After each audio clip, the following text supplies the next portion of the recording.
네, 매주 목요일 한 주 동안의 동아시아의 동향을 살펴보는 시간이죠. 오늘 우수근 교수님과 함께 이야기 나눠보도록 하겠습니다. 지난주 이 시간엔 홍콩 보안법 통과에 따른 시장의 여파를 여쭤봤고요. 이번에는 또 미국과 중국 간의 무역 전쟁, 과연 그 서막에 열리는 곳이 그에 대한 이야기를 전해드릴게요.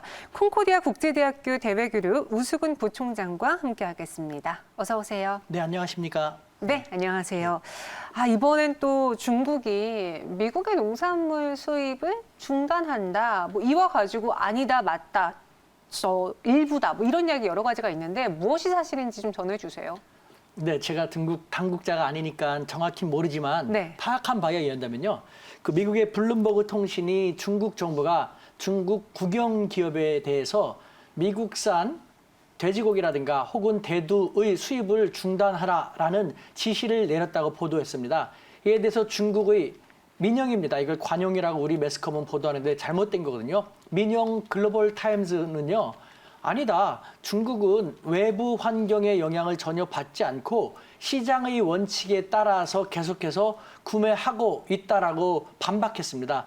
이에 대해서 일부 외신들은 중국이 18만 톤 정도의 대두를 구매한 건 맞지만 사실 28만 톤이라는 것은요.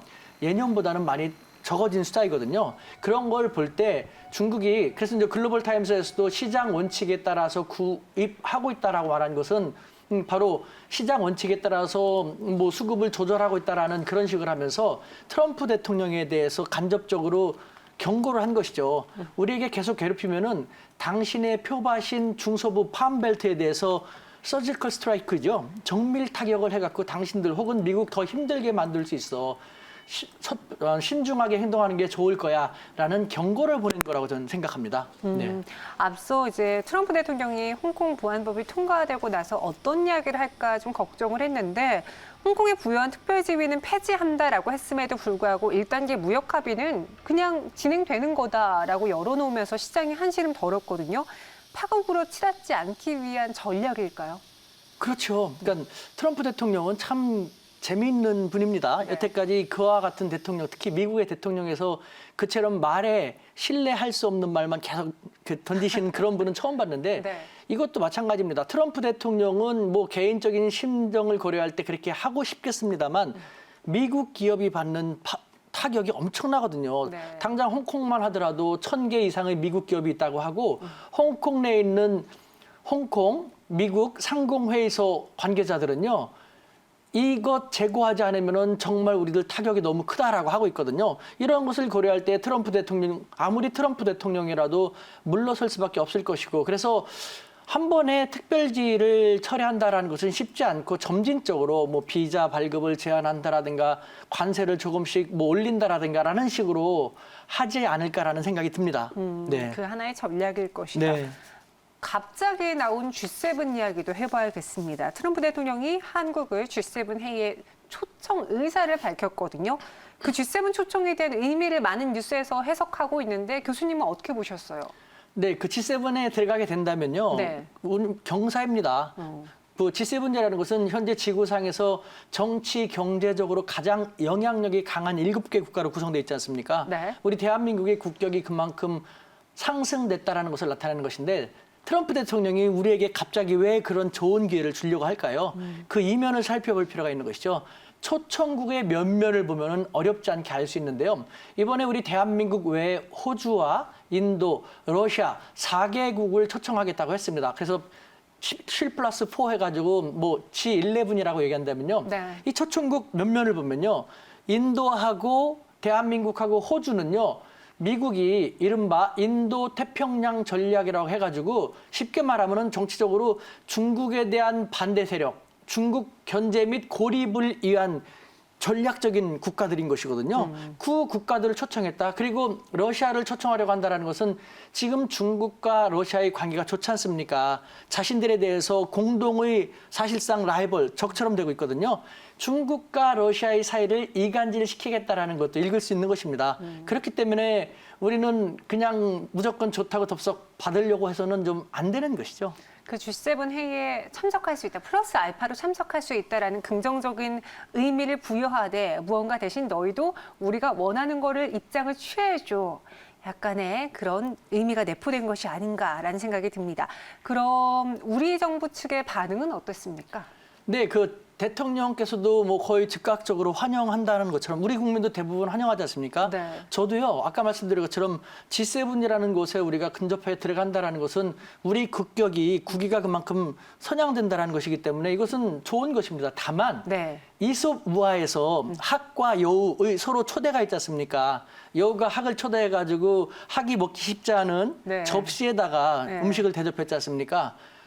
그렇다고 학은 못 먹고 다시 여우를 초대해갖고 이제는 접시에다가 그 음식을 대접했는데 우리는 스마트한 한민족입니다. 거기서 끝날 것이 아니라 지혜를 모아가지고 그 접시에다가 줬다면은 그 화병처럼 네. 먹기 쉬운 그런 그릇을 가져가서 부으면 되시고 또 화병 같은 데다가 줬다 하면은 뭐 접시 같은 데다 자기가 먹기 쉬운 데다 따라가지고 먹으면 될 거거든요. 즉 분명히 트럼프 대통령의 그 이면에는 우리를 좀 중국과의 관계 속에서 곤란하게 만드는 측면이 있는데 우리는 그런 것을 간파하면서 중국에게도 우려를 불식시키면서 미국이 원하는 대로 G11에 들어갈 수 있는 방법은 얼마든지 있거든요. 네. 한번 말씀을 드려볼까요? 네. 예를 들면은 실제로 이것은 제가 중국 당국자들하고 며칠 동안 계속 연락을 하면서 얘기한 것입니다. 중국 당국자들은 처음에는 상당히 우려를 했습니다.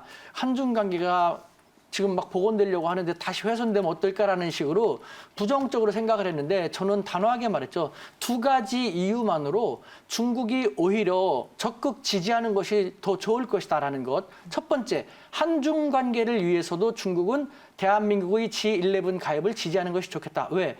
지금 우리 대한민국은 정부뿐만 아니라 국민 모두가 가입을 상당히 바라고 원하고 좋은 기회라고 생각을 하고 있다. 그런데 중국 너희가 반대함으로써 우리 대한민국 정부가 그것을 포기한다면은 대한민국 정부에 대한 우리 국민들이 실망과 분노는 극에 달할 것이고 그리고 중국 너희들에 대한 우리 국민의 불만도 극에 달하게 될 것이다. 이 상태에서 한중 관계는 개선은커녕 더 악화될 수밖에 없고 두 번째, 중국 너희를 생각할 때도 우리 대한민국은 그쪽에 가입하는 것이 좋겠다. 이 대목에서 어떻게 해서 그러더라고요. 간단하다. 지금 너희들이 우려하는 것처럼 트럼프 대통령은 그와 같은 목적을 갖고 있을 텐데 우리 대한민국은 세 가지 원칙이 있다는 것. 적어도 이제 제가 이야기한 것입니다. 세 가지 원칙에 입각해서 행동할 것이다라고 밝힌다라는 것이죠. 첫 번째, 우리 대한민국은 국제협력 그리고 그 공동 번영을 추구하고 우리 대한민국의 국익 증진에 도움이 되는 이 세 가지 원칙에 입각해서 행동할 것이다라는 걸 표명하면서 G11에 들어간다는 것이죠. 그런데 거기 들어가서 트럼프 대통령이 반중 전선을 움직이려고 한다라든가 중국을 경제적으로 고립시키려고 하는 그런 모습을 보인다면은 이것은 국제협력이라든가 혹은 세계의 공동 윈윈 정신에 어긋나기 때문에 우리는 그렇게 하기 쉽지 않다라는 식으로 하면서 이와 같은 생각은 적어도 영국과 프랑스와 독일과 우리는 공유할 수 있을 것이다. 네. 즉 G11 틀 안에서 너희들을 공격하기 위한 것을 막아주는 방파제 역할을 우리가 할 수도 있다.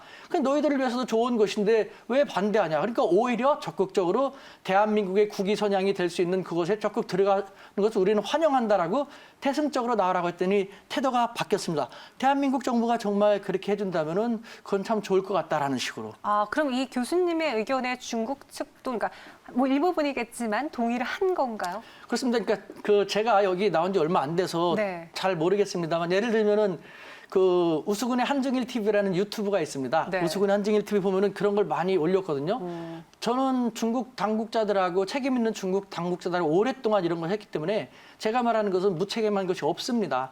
이 당국자들이 그 얘기를 듣고 뭐 최고 지도부에 얘기를 해가지고 중국 당국의 반응을 보일 텐데 처음에는 제 말을 듣고 그렇게 긍정적으로 나올 수 있겠지만 아니면은 지극히 중국식은요 사드에 대해서도 마찬가지로 사드 철회 쉽지 않다는 거 알면서도 사드 반대, 사드 철회했으면 좋겠다라는 식으로 겉으로는 그렇게 얘기하거든요. 근데 속은 다르다라는 것 우리는 그것도 이해하면서 중국을 접하면 되겠죠. 여기서 중요한 건 우리의 또 대응책입니다. G7 입성이라는 화려한 이면에 집착하다가 한중 관계를 소홀히 해서는 안 된다라는 조언의 메시지가 있던데 그럼 앞서 이제 우승 교수님은 이렇게 하는 게 좋겠다라고 이야기하셨거든요. 그걸 우리 정부가 고스란히 따르기 위해서는 어떠한 정책이라든가 태도를 자세를 갖고 나와야 될까요? 제가 알기에 이것은 이제 문제가 되는 것은 중국입니다. 네. 그런데 중국도요, 상당히 합리적인 국가입니다. 우리가 너무 잘못 알고 일당 독재 사회주의 국가라고 해갖고 너무 한쪽으로만 생각해서 그러는데 논리적으로 명백하게 접근해 나간다면요, 중국도 그것을 수긍하고 그에 맞춰서 우리가 주도할 수 있습니다. 자, 여기서 저는 다시 한번 강조하고 싶은 것이요, 우리 대한민국은 중견 강국입니다. 약소국. 소극적으로 눈치를 보면서 샌드위치 외교를 타령하거나 고래 싸움에 새우등 터진다라는 새우등 외교를 한탄하는 그런 약소국이 더 이상 아니라는 것이죠. 중견 강국의 대한민국으로서 이제는 적극적으로 진취적인 외교를 전개할 필요가 있다는 것이죠. 이와 같은 측면에서 양측을 다 취할 수 있는 전략을 얼마든지 취할 수 있습니다. 아까 말씀드린 것처럼 저는 일거양득, 일거다득도 가능하다고 말하는데요. 아까 말씀드린 것처럼 미국에 대해서는 오케이, 트럼프 대통령 당신 제안을 받아들이겠소. 그래서 우리는 그 G11 틀 안에서 국제협력과 공동 윈윈, 그리고 대한민국 국익 증진을 위한 방향으로 열심히 노력하겠소. 명백하게 선을 긋고 들어가고요. 중국에 대해서도요, 아까 말씀드린 것처럼 이와 같이 이 G11이 본래 취지에 어긋나게 특정 국가에 의해서 특정 국가를 견제하거나 고립시키려는 쪽으로 나간다면은 우리는 그렇게 할 수 없다는 식으로 G11 안에서 중국에 대한 방패제 역할도 가능하다는 식으로 하게 된다면요, 중국도 굳이 마다하지 않을 거거든요. 물론 아직 한중간에는 이와 같은 충분한 신뢰가 구축되지 않아가지고 중국이 우리에 대해서 그렇게 됐으면 좋겠는데 과연 그럴까라는 측면이 있을 텐데요. 지금부터 그렇게 신뢰관계를 쌓아나가고 무슨 일이 생길 때도 우리가 이와 같은 원칙을 세워서 다부지게 대한민국 중견 강국 외교를 전개해 나간다면요, 우리는 또 다른 국위 성향의 또 다른 기회를 계속 스스로 만들어낼 수 있을 거라는 생각이 듭니다. 네, 마지막으로 최근 미중 갈등 속에 사드 장비 교체에 반입을 했습니다. 한중 관계에 있어서 무언가 불똥이 뜨지 않을까, 시진핑 방안의 움직임은 그대로일까도 궁금한데 이에 대한 소식도 전해주시죠. 네, 그 국제관계, 그 정치는 살아있는 생물이라고 하는데 국제관계도 사람이 하는 것이기 때문에 살아있습니다. 제가 바로 지난주에 여기 와가지고 시진핑 주석이 아마 한국의 삼복더위에서 먹는 삼계탕은 정말 진품이구나, 진가라구나 라는 식으로 되지 않을까라는 그런 식으로 얘기를 했는데, 그 이후에 갑자기 트럼프 대통령이 돌발적으로 이 G11에 대한민국의 참가를 제안했습니다. 그래서 시기적으로 뭐 시진핑 주석이 온다면 이제 8월 중이었는데 9월 달에 G11이 개최되게 된다면요, 우리 정부는 어떻게 할까 고민할 텐데, 제가 차제에 제안한다면요, 뭐 중국하고 얘기한 것처럼 사실 중국은 저에게 비공식적입니다만 공식 라인에서 저는 비공식이니까요, 저에게 콕 찍어서 날짜를 정해가지고 이 날짜에 가면은 되게 좋을 것 같다라고 했거든요. 네. 그래서 이제 8월 달인데 8월 달 안에 있는데 중국 측의 입장도 고려하고 또 그 날짜 중국 측이 콕 집어서 오케이 한 날짜는 상당히 한중간에 의미가 있는 날이니까 그것을 맞춰갖고 시진핑 주석의 방안을 계속 하고, 그다음에 또 트럼프 대통령이 제안한 것은 어디까지나 구두적인 측면인 것이고, 또 G7 의장국이라고 하지만 뭐 국가에 대한 어떤 게스트로서 초청장은 발급할 수 있지만 회원을 영구적으로 바꾼다라든가 하는 것은 전체 회원국의 동의가 있어야 됩니다. 즉 9월 달에 개최될지 안 될지 어떻게 될지는 아직 불투명하기 때문에 네. 우리가 방중 같은 것은 계속 그대로 진행을 하고, 그다음에 이것이 확정이 되면 그 위에 참가해도 그러면 우리의 국격이 미중 양국에 대해서 더 커질 수 있기 때문에 그렇게 담대한 외교를 전개해 나가면 어떨까라는 제안을 드리고 싶습니다. 네. 부총장님의 의견도 잘 들어봤습니다. 아직은 불투명하지만요, 그래도 방안에 대한 가능성은 우리가 염두하면서 또 시장에 대한 대응 전략을 세워봐야 되지 않을까. 다양한 시나리오 교수님의 입장 들어봤으니까 참고해 보시길 바랄게요. 여기서 인사드리겠습니다. 고맙습니다. 네, 감사합니다.